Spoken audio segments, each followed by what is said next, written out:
Bonjour à tous, nous espérons que vous allez tous bien et que vous n'avez pas eu trop froid cet hiver. Nous vous proposons une petite balade pour découvrir le village de Nadior. Bienvenue en Afrique, au Sénégal et plus particulièrement dans la région du Siné Saloum. Le Siné Saloum est un delta, la rencontre entre un fleuve et l'océan. Il est composé de deux grandes rivières et d'une multitude d'autres bras plus ou moins grands qu'on appelle bolons.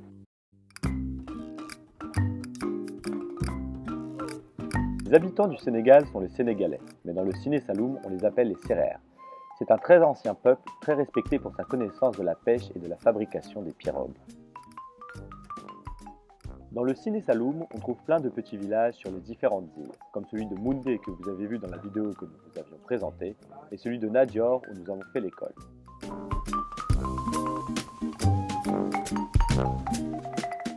Les villages sont souvent très espacés des uns des autres, à plusieurs heures de pirogue, le seul moyen de transport dans le delta à travers la mangrove. La mangrove est cet arbuste qui pousse partout dans le delta. Elle est la plante la plus répandue avec les majestueux baobabs.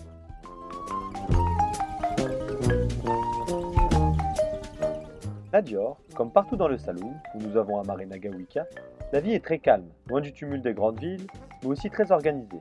Chacun a sa place et son rôle à jouer. Les hommes pêchent et construisent les maisons et pirogues. Les femmes sont responsables de la nourriture, l'éducation des enfants et surtout, elles sont les gardiennes de l'eau, ce qui est très important dans un pays où il fait très chaud.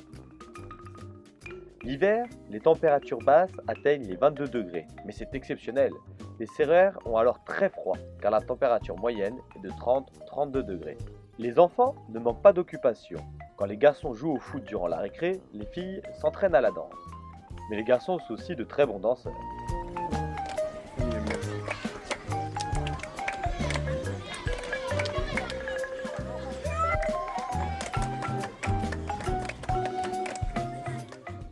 Sans oublier qu'ils apprennent depuis tout petit le sport traditionnel du Sénégal, la lutte, qui est au Sénégal le premier sport pratiqué devant le football.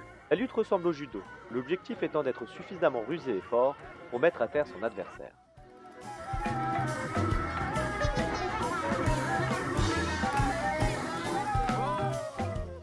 Les enfants aident souvent les plus grands, notamment pour garder les animaux, car en plus des chats, des chiens, poules, moutons et chèvres que nous connaissons bien en France, il n'est pas rare qu'au détour d'une ruelle du village, nous tombons nez à nez avec des bœufs. Dans le delta, il y a une multitude d'animaux sauvages, comme des singes, des chacals, des hyènes que l'on entend rire la nuit. Heureusement, la journée, ces animaux ont très peur de l'homme, et filent très vite avant qu'on ait eu le temps de les prendre en photo. Tiens, qu'a vu Pierre à travers la mangrove? Ah oui, le Saloum est une des plus grandes réserves naturelles au monde d'oiseaux, et notamment des oiseaux pêcheurs comme ce héros. Une petite devinette.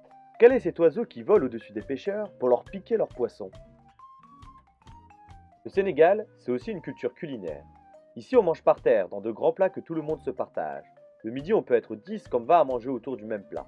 Au Sénégal, on retrouve 3 plats traditionnels, le mafé, le yassa et le plus courant, le tiboudienne. Voici la recette pour vous. Si ça vous tente, c'est très bon, mais attention au piment.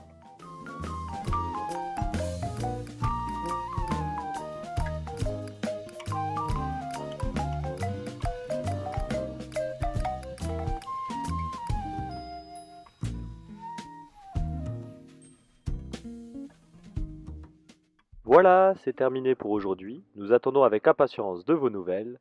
Pour la prochaine fois, nous vous préparerons une vidéo sur la vie à bord du Nagawika.